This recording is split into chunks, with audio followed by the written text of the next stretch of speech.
आप एक बात पर विश्वास कर लीजिए कि आपको कोई भी सुखी नहीं कर सकता। यदि आपको कोई सुखी कर सकता है तो आप हैं। बिल्कुल घनीभूत अर्थात ठोस बात है, इसे समझ लेना। यदि आप अपने विचार के द्वारा, विवेक के द्वारा अधर्माचरणों का त्याग करके धर्म पूर्वक जीवन व्यतीत करते हुए भगवान नाम जप करते हैं तो पूर्व पाप कर्म के अनुसार जब देह रचा गया तो उसमें जो प्रारब्ध दुख सुख का है वो तो आएगा, पर आपको परास्त नहीं कर पाएगा। और आगे आपके लिए महासुख है जो दुख और सुख दोनों से परे है। अखंड प्रसन्नता, अखंड आनंद, वो केवल आपके करने से होगा। उपदेश मिल सकते हैं, मार्ग बताया जा सकता है, आपको सहयोग मिल सकता है, पर चलना आपको होगा। यदि आप नहीं चले तो ये कहीं भ्रम हो कि मैं कहीं जाऊं और मेरी दुख निवृत्ति हो जाए, तो इस भ्रम को छोड़ देना आप। क्योंकि हम आप तो बहुत छोटे जीव हैं, अर्थात बहुत लघु तपस्या, लघु पुण्य वाले हैं। हम उन महापुरुषों की बात करते हैं जिन्होंने आजीवन ऐसा तप संचय किया, फिर भी उनके शरीर में भारी से भारी दुख देखे गए। ये दुख और सुख एक भ्रमात्मक इंद्रजाल है माया का, ना दुख है न सुख है। जैसे जो सपने सिर काटे कोई, बिन जागे दुख दूर न होई। ऐसे स्वप्न में तुम चक्रवर्ती सम्राट बन जाओ तो जगने पर तुम थोड़ी रहोगे, तुम जो हो वही होगे। हम भगवान के चिदानंद अंश हैं। ये भूल कर हम अपने को स्त्री पुरुष, अच्छा बुरा, धनी निर्धन, दुखी सुखी आदि आदि बहुत सा प्रपंच है, इसे हम अपने दिमाग में बैठा लिया है। जब तक आप ये प्रपंच नहीं छोड़ोगे तब तक आपको सुखी कोई कर ही नहीं सकता। क्योंकि दुखालयम नाशवान संसार का तो तुमने अस्तित्व रखा है।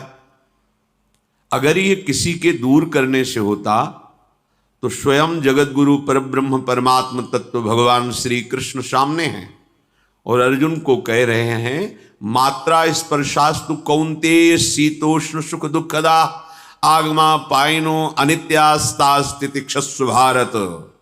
हे भारत, हे अर्जुन, ये आने जाने वाले अनुकूलता प्रतिकूलता, गर्मी शीतलता, अर्थात काम क्रोध लोभ मोह मद मत्सर अपमान निंदा, ये सब ताप पहुंचाते हैं। अनुकूलता सम्मान यश कीर्ति धन वैभव, मानी हुई मान्यता, ये सब शीतलता पहुंचाते हैं। ये उष्णता और शीतलता, अनुकूलता और प्रतिकूलता आने जाने वाले हैं। भगवान ये नहीं कह रहे मैं मिटा दूंगा, कह रहे तास तितिक्षस्व भारत। हे अर्जुन, ये तुम्हें सहना होगा। यदि तुम इससे सह गए तो तुम्हारे हृदय में ऐसी स्थिति प्रकट हो जाएगी कि फिर ये स्पर्श भी नहीं कर पाएंगे। सहने से तुम्हारी भक्ति बढ़ेगी, तुम्हारा चिंतन बढ़ेगा, तुम्हारा स्मरण बढ़ेगा। सत्य वस्तु के लिए, सत्य तत्व के लिए तुम सुखी हो जाओगे। बिल्कुल खुली बात। आडंबर नाटक पाखंड इसकी जरूरत नहीं है। प्राकृतिक भोगों में सुख बुद्धि, देहाभिमान, विद्यारूप महत्वकुल धन यौवन अभिमान, यही तुम्हारे दुख का मूल है और ये कोई दूसरा नहीं हटा सकता। ये तुम्हें अपने विवेक सत्संग से प्राप्त हुए विवेक के द्वारा, शास्त्र स्वाध्याय से प्राप्त हुए विवेक के द्वारा इसे तुम्हें त्यागना है। दुख तुम पकड़े हो तो छुड़ा कौन सकता है? छुड़ाना तो आपको ही पड़ेगा। अगर कोई वादा करता है कि मैं आपको दुख रहित कर दूंगा, मुझे आज तक समझ में नहीं आया। दुख रहित होने का जो उपाय है वो गुरुजन महापुरुष संत जन बताते हैं कि जब चारों ओर अंधेरा छा रहा हो, कोई अपना न दिखाई दे रहा हो, केवल दुख ही दुख, अशांति ही अशांति, उस समय आप देखिएगा कोई एक है जो आपको बहुत प्यार कर रहा है। वो हमारे प्रभु हैं। आप जिनकी तरफ पीठ किए हो और जहां दुख है उधर मुख किए हो, वापस घूमो, सन्मुख होइएगा। सन्मुख होए जीव मोहि जबहि, जन्म कोटि अघनाशों तबहि।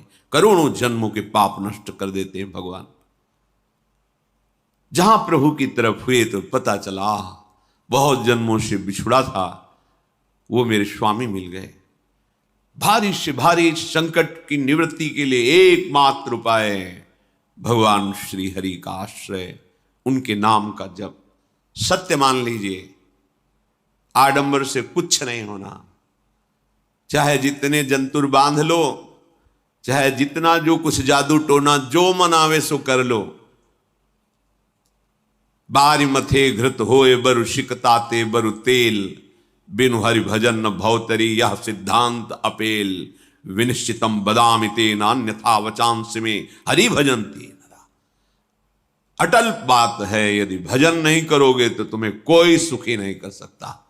तात्कालिक आपको ऐसा लग सकता है मेरा काम बन गया, नहीं, वो तत्कालिक है। हमारा काम बनना तो तब होगा जो हमारा आवागमन मिट जाए, सदा सदा के लिए मुझे ऐसी वस्तु प्राप्त हो जाए कि जहां चाह ही खत्म हो गई, जहां दुख ही खत्म हो गया। वो हमारा स्वरूप है, वो हमारे आराध्य देव हैं। प्रार्थना मान लीजिए, भटकाव से बचिए। ये कलिकाल मलायतन मन कर देख विचार, श्री रघुनाथ नाम बिन नाहिन आन आधार। महापुरुषों ने स्पष्ट कहा है। ये मलायतन मल का आगार है। मल माने कामना, नाना प्रकार की वासना, भ्रष्ट आचरण, छल कपट, दंभ पाखंड, बोलबाला, इसका एकमात्र श्री भगवान का नाम आधार है। जो चाहत है नित्य सुख अरु मन को विश्राम, तो हित ध्रुव हित सो भजत रो पल पल श्यामा श्याम श्यामा श्याम श्यामा श्याम। यदि सच्चिदानंद शाश्वत सुख चाहते हो, जहां से कभी हटना ना पड़े, केवल सुख ही सुख है, आनंद ही आनंद है, और मन का विश्राम चाहते हो कि भाग दौड़ मन की मिट जाए, तो बस प्रेम से बोलते रहो श्यामा श्याम श्यामा श्याम, राधे श्याम, राधा राधा राधा वल्लभ। ये बड़ी शोध करके महापुरुषों ने बात कही है। यदि आप भजन नहीं करते तो आप दिमाग में लिख लीजिए, चाहे अपनी नित्य डायरी में लिख लीजिए, जो आप दिनचर्या लिखते हैं। आपको कहीं भी कभी भी कोई भी सुखी नहीं कर सकता। गांठ बांध लीजिए, भटकने की जरूरत नहीं है। और यदि नाम जप करने लगे, धर्माचरण करने लगे, तो तुम आशीर्वाद देने वाले बन जाओगे। सातरति सातरति सा लोकांतारयति। ध्यान दीजिए, वो तर जाता है, वह तर जाता है, वो लोगों को तार देता है। जब पृथ्वी में भयंकर पापाचरण की वृद्धि हुई, असुरों के द्वारा प्रेरित होकर के जहां भी धर्माचरण, नाम कीर्तन, यज्ञ, हवन, होम, ऋषि मुनि विध्वंस कर दो, क्या हुआ? कोई दूसरा दिखाई दिया क्या? नहीं, किसी की सामर्थ्य नहीं थी। सब मिलकर के ब्रह्मा जी के पास गए, जो ईश्वर कोटि के महापुरुष, सबने ब्रह्मा जी से प्रार्थना की। ब्रह्मा जी ने कहा, हम भी जिनके सेवक हैं, वही प्रभु अब हमारे दुख का निवारण कर सकते हैं। सोचो, आप किसी और से दुख निवृत्त कराना चाहते हैं? जिसने सृष्टि बनाई है, भगवान ब्रह्मा जी भी कह रहे हैं, मैं जिनके सेवक हूं, वही प्रभु हमारे और आप सबके दुखों का निवारण करते हैं। तो आपको समझ में नहीं आ रहा कि एकमात्र भगवान श्री हरि ही हमारे दुख का निवारण कर सकते हैं। हमें कहीं भागने दौड़ने की जरूरत नहीं है। साधु समागम इसलिए किया जाता है कि हृदय पवित्र हो जाए। पवित्र हृदय की पहचान बुद्धि में विवेक का प्रादुर्भाव हो जाए, और विवेक से मोह का नाश करके हम निरंतर प्रभु के प्रेम में डूबे, भजन में डूबे। सबने एक साथ मिलकर के विचार किया कि महासुख सिंधु प्रभु से विनय करनी तो कहां जाया जाए? वैकुंठ चले, किसी ने कहा क्षीर सागर चले, अपनी अपनी भावना व्यक्त कर रहे थे। ते समाज गिरजा में रहेऊ, अवसर पाई वचन एक कहेऊ, हरि व्यापक सर्वत्र समाना, प्रेम ते प्रगट होई मैं जाना। हे गिरजा, परम वैष्णवाचार्य भगवान महादेव जी कहते हैं, उस देव समुदाय में हम भी थे। हमने कहा कि हमारे तो हृदय में बात ऐसी आती है कि कहीं भागने की जरूरत नहीं है। हरि व्यापक सर्वत्र समाना, जैसे वो वैकुंठ में विराजमान है, क्षीर समुद्र में विराजमान है, ऐसे कण कण में विराजमान है। बस तुम प्रेम से पुकारो, जहां पुकारोगे वहीं प्रभु प्रकट हो जाएंगे। नाम बाणी जहां श्याम श्यामा तहां, नाम बाणी निकट श्याम श्यामा प्रगट। सिद्ध सिद्धांत है, भटकने की जरूरत नहीं। जहां हो वहीं से प्रिया प्रीतम का नाम पुकारो, नाम कीर्तन करो, उनकी लीलाओं का गायन करो, सबको सुख देने की भावना करो। देखो तुम्हारी दृष्टि बदलती चली जाएगी, भगवत साक्षात्कार करने की योग्यता आने लगेगी। ऐसा ही हुआ। सबने मिलकर के श्री भगवान को विनय पूर्वक आर्त भाव से पुकारा। आकाशवाणी हुई, निर्भय हो जाओ, निश्चिंत हो जाओ, मैं स्वयं अपने अंशों के सहित अवतार लेकर इस भूमि का भार हरण करूंगा। तुम सब बड़े बड़े जो देवता हो, जाओ हमारी लीला में सुख लेने के लिए सब ऋक्ष वानर आदि का रूप धारण करो। ब्रह्मा जी, महादेव जी, बड़े बड़े ईश्वर कोटि के लोकपाल बहुत प्रसन्न हुए, क्योंकि भगवत वाणी सत्य है, त्रिकाल सत्य है। सबको विश्वास हो गया कि अब मारा तो जाएगा ये महासुर, जिसको लगता था कोई ना मंत्र के द्वारा मार सकता है ना अस्त्र के द्वारा मार सकता है। स्वयं श्री भगवान पधार रहे। भगवान ने जो निरंतर भजन प्राण रहते हैं, कश्यप जी, अदिति जी, वो भगवान के वात्सल्य में भरे थे। प्रभु जब प्रकट हुए तो उनसे कहा, मुझे आप जैसा पुत्र चाहिए। प्रभु ने कहा कि मेरे जैसा तो मैं ही हूं, अद्वितीय हूं, दूसरा कोई है नहीं, मैं ही अवतरित होऊंगा। भजन में देखो कितनी सामर्थ्य है। जगत पिता को पुत्र रूप में प्राप्त कर रहे हैं। वही चक्रवर्ती सम्राट अवधपुरी के नरेश महाराज दशरथ जी के रूप में, जिनकी महामहिम अद्भुत सौभाग्य प्राप्त करने वाली तीन ये रानियां, श्री कौशल्या जी, श्री कैकेयी जी, श्री सुमित्रा जी। भगवान वशिष्ठ जी इनके गुरुदेव हैं। प्रायः बड़े बड़े महान जो राज्य पालक रहे, उनके ऊपर, राजा के ऊपर महाराजा विराजमान रहे। ऊपर से स्वर्गलोक आदि लोकों से भी यह शिक्षा मिली है।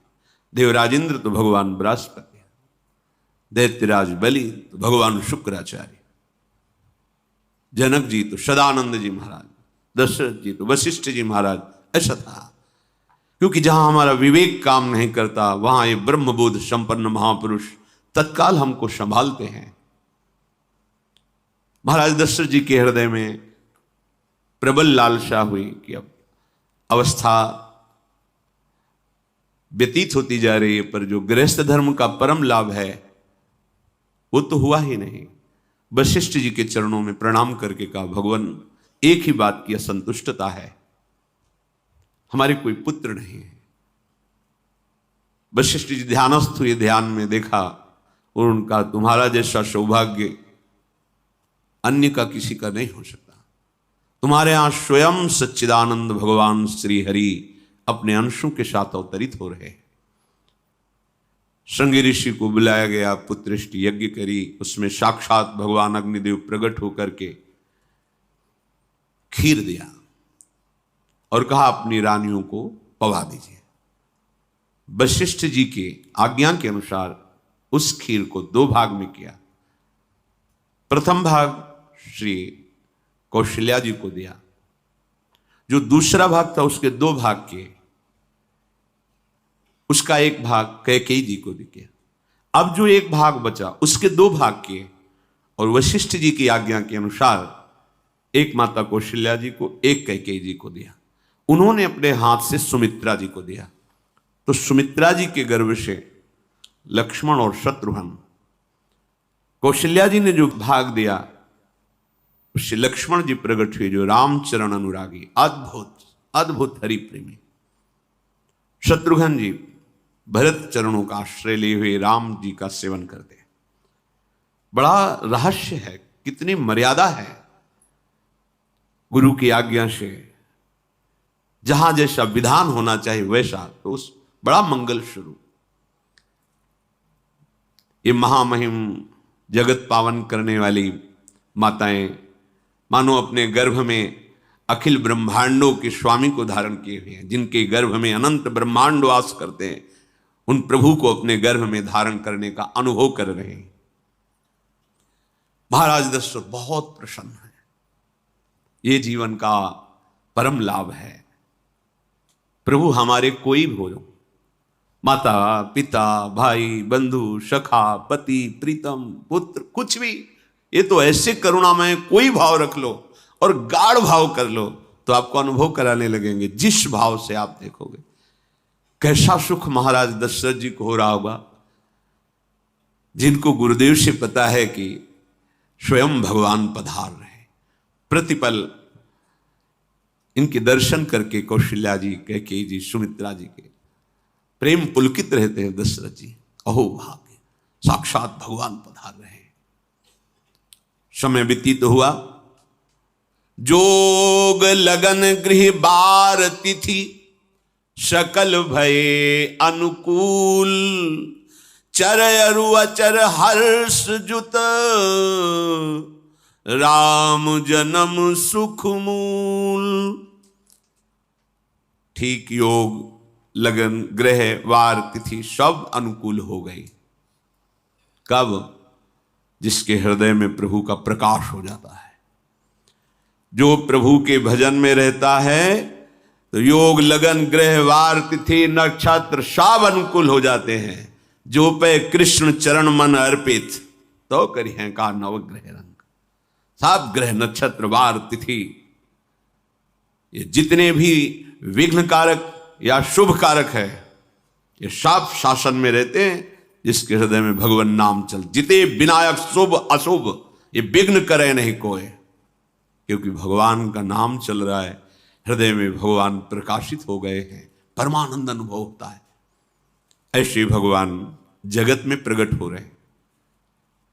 ये तो कभी कभी अवतार होता है, पर ये अवतार होता ही रहता है। भगत के हृदय रूपी महल में अवतार होता रहता है। जो निरंतर भगवत चिंतन परायण अपने अहम को भगवान के चरणों में समर्पित किया तो भय प्रकट कृपाला, यही हृदय में प्रकाशित हो जाते हैं।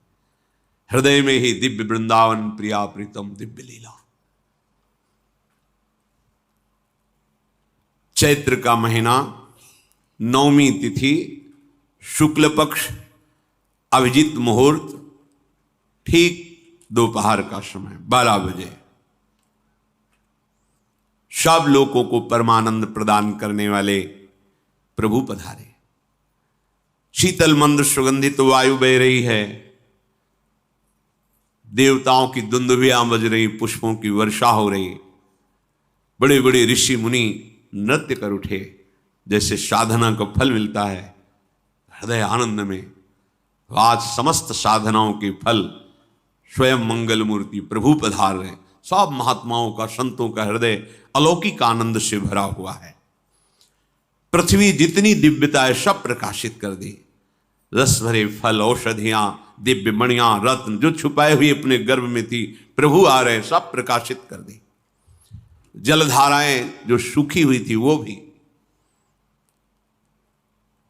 जब ब्रह्मा जी ने देखा कि जो भगवान ने आकाशवाणी में कहा था वो सब सत्य हो रहा है, आकाश में ब्रह्मा जी समस्त देवतागण विराजमान होकर के अंजलियों में दिव्य पुष्प लेकर के वर्षा कर रहे हैं। सुंदर सुंदर अलग अलग वाद्य बज रहे हैं। ऋषि मुनि देवता सब स्तुति कर रहे हैं, प्रणाम मुद्रा में सब खड़े हैं, क्योंकि समस्त लोकों का पालन करने वाले भगवान श्री हरि महाराज चक्रवर्ती सम्राट दशरथ जी के भवन में प्रकट हो रहे हैं। तो आकाश में सब ईश्वर कोटि के महापुरुष पुष्पांजलि अर्पित कर रहे हैं। उसी समय भगवान का प्रादुर्भाव होता है। भगवान कभी गर्भ से नहीं प्रकट होते, लीला होती है, ऐसा अनुभव होता है गर्भ है, पर पहले भगवान भगवान के रूप में प्रकट होते हैं, फिर वो बालक बन जाते हैं। कभी ऐसा कहीं नहीं मिला, अनुभव होता है ऐसा, समय से गर्भ रहा, समय से गर्भ बढ़ा, ऐसा अनुभव होता है, पर भगवान प्रकट होते हैं। इसीलिए भय प्रगट कृपाला दीन दयाला कौशल्या हितकारी हर्षित महतारी मुनि मनहारी अद्भुत रूप विचारी लोचन अभिरामा तनु घन श्यामा निज आयुध भुज चारी भूषण बनमाला नयन विशाला शोभा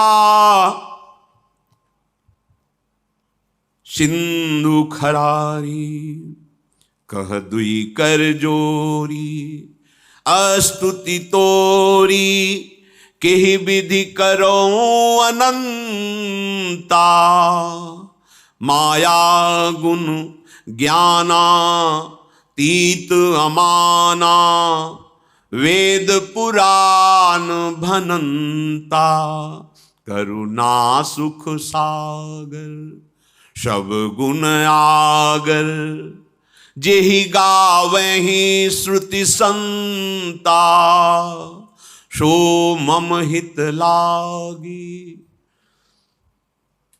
जन अनुरागी भयउ प्रगट श्रीकंता ब्रह्मांड निकाया निर्मित माया रोम रोम प्रतिवेद कहे मम उर्षो बाशी यह उपहासी सुनत धीर मति थिर न रहे उपजा जब ज्ञाना प्रभु मुस्काना चरित बहुत विधि कीनि चहे कही कथा सुहाई मातु बुझाई जेहि प्रकार सुत प्रेम लहे दीनों पर दया करने वाले।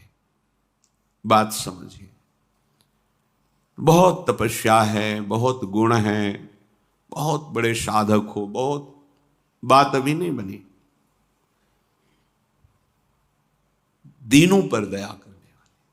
अगर हमारा भजन साधन बन रहा है, हमें भगवत चर्चा कथन श्रवण का सौभाग्य, धाम नाम रूप लीला, ये मेरे प्रभु की हेतु की कृपा है। आप एक बार भी राधा नहीं बोल सकते, कृष्ण नहीं बोल सकते, एक मिनट भी आप नहीं आ सकते, ये केवल मेरी लाडली की कृपा है। हृदय में किंचन मात्र गर्व नहीं, अभिमान नहीं, वो हमारे भगवान को बहुत प्यारा होता है, प्रियालाल को बहुत लाडला होता है। हमें प्रभु के अगर चरणारविंद के अनुराग में डूबना है तो विवेक से देखो है क्या पास हमारे। अगर कुछ भी दिया हुआ है भौतिक आध्यात्मिक, वो सब मेरे प्रभु का दिया हुआ है, तो गर्व किस बात का, अहंकार किस बात, तो दैन्यता आ जाएगी। अज्ञान से ये अहंकार बढ़ता है, ज्ञान से इसका समन हो जाता है।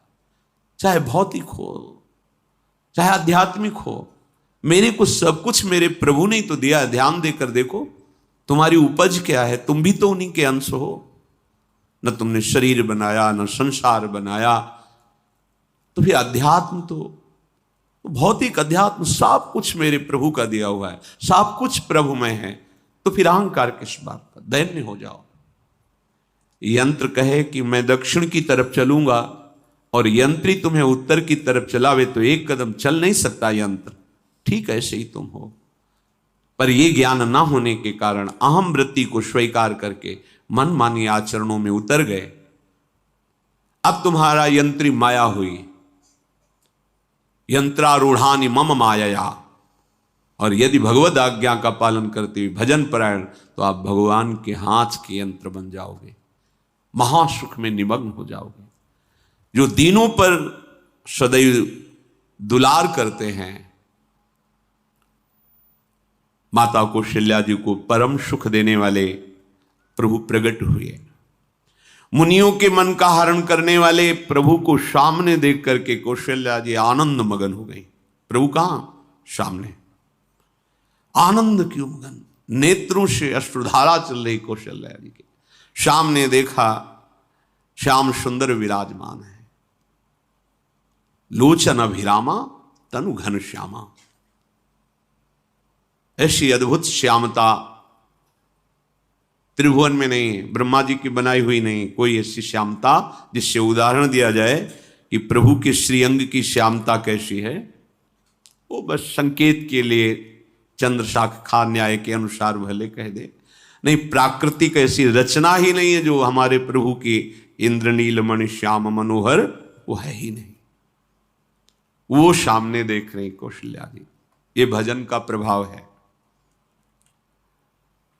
अरविंदाक्ष कमल नयन, देखते ही चित्त चुरा जाए, ऐसे नेत्र हैं प्रभु के। अजान बाहु लंबी भुजाएं। और जब प्रभु जहां प्रकट होते हैं, चाहे वो कंस कारागार हो या अवधपति का महल हो, पहले वैभव से प्रकट होते हैं। ऐश्वर्य स्वरूप, समस्त आयुध, समस्त वैभव, दिव्याभूषण, बनमाला, चार भुजाएं, शोभा के समुद्र, आसुरी वृत्तियों का, भावों का, व्यक्तियों का नाश करने के लिए प्रभु प्रकट हुए। इसीलिए प्रभु से भी बढ़कर प्रभु का नाम है। वो व्यक्ति का नाश नहीं करता, वो वृत्ति का नाश करके भगवत दासत्व प्रदान कर देता है। बहुत अपार महिमा भगवान नाम की है, प्रभु के नाम की है। प्रभु प्रकट होते हैं तो दुष्टों का विनाश करते हैं, लेकिन प्रभु का नाम जिसके हृदय में प्रकट होता है, दुष्टता का नाश करके उसे जगत पावन करने वाला बना देता है। तीर्थी कुर्वन्ति तीर्थानि, वो जहां चरण रख दे उसे निष्पाप कर देता है। भूमि को, वायु को निष्पाप कर देता है जिसकी जिह्वा पे नाम चलता है। मैया ने देखा, कौशल्या जी ने, जगत के स्वामी सामने विराजमान, दोनों हाथ जुड़ गए। हे अनंत, मैं कैसे आपकी स्तुति करूं? वेद पुराण सब स्तुति करते हुए हार गए, नेति नेति कहकर आपका पार नहीं पाए। माया से, गुणों से, ज्ञान से भी आप परे हैं, असीम हैं, अनंत हैं। श्रुतियां, संतजन सदैव आपका यश गान करते रहते। हे दया के समुद्र, हे शब्द सुखों के धाम, गुणों के धाम, भक्तजन सदैव आपका गान करते रहते हैं। आज वही प्रभु मेरे सामने प्रकट हैं। हे श्रीपति, आप मुझे सुख प्रदान करने के लिए मेरे नेत्र गोचर हुए।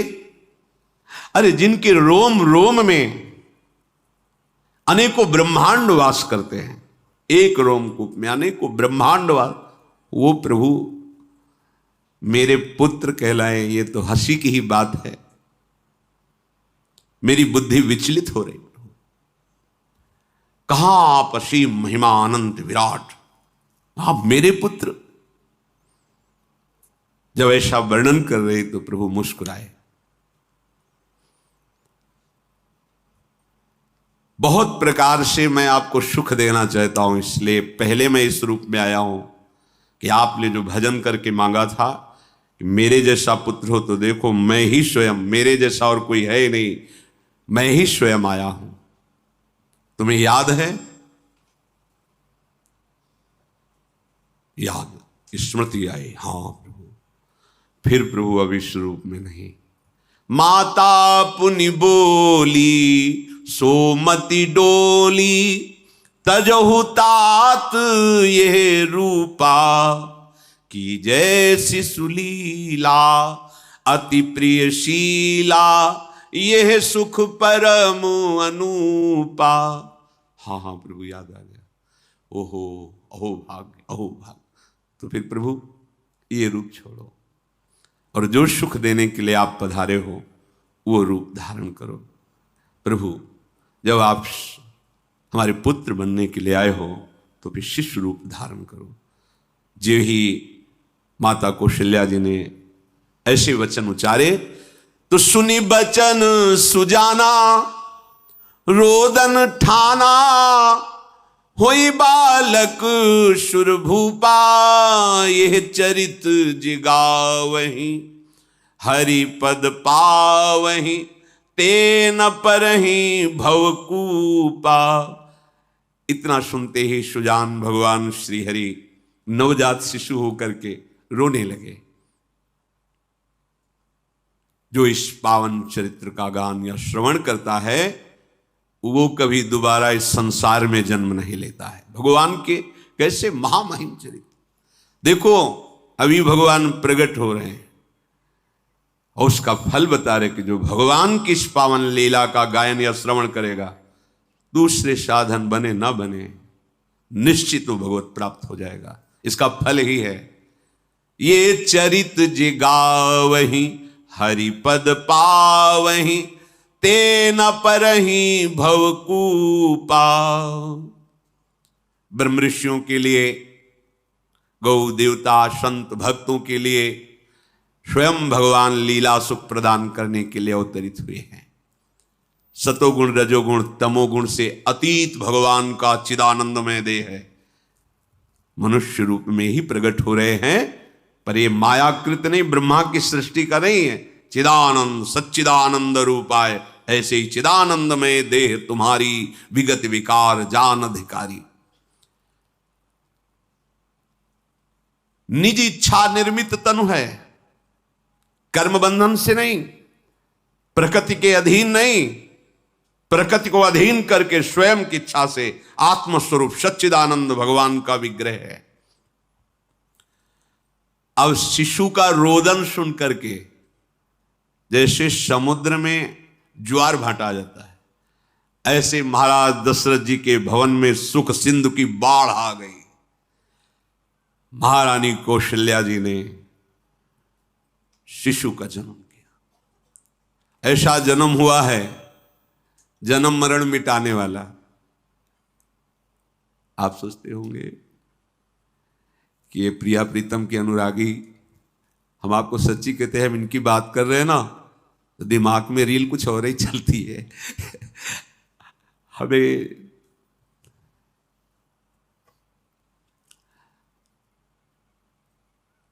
आनंद की उमगन मेरे प्रभु हैं।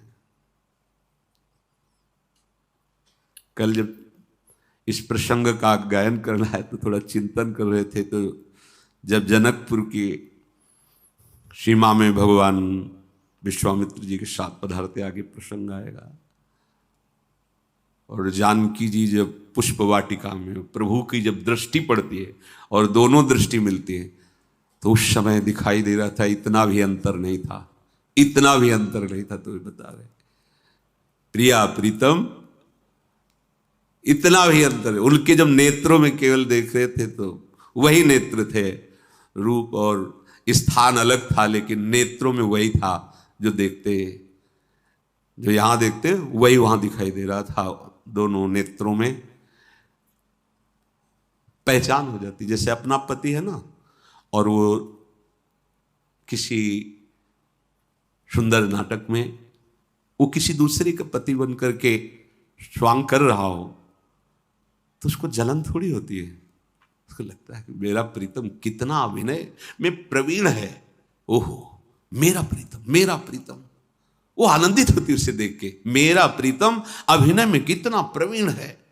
उपासक अपनी ही धारा में रहे।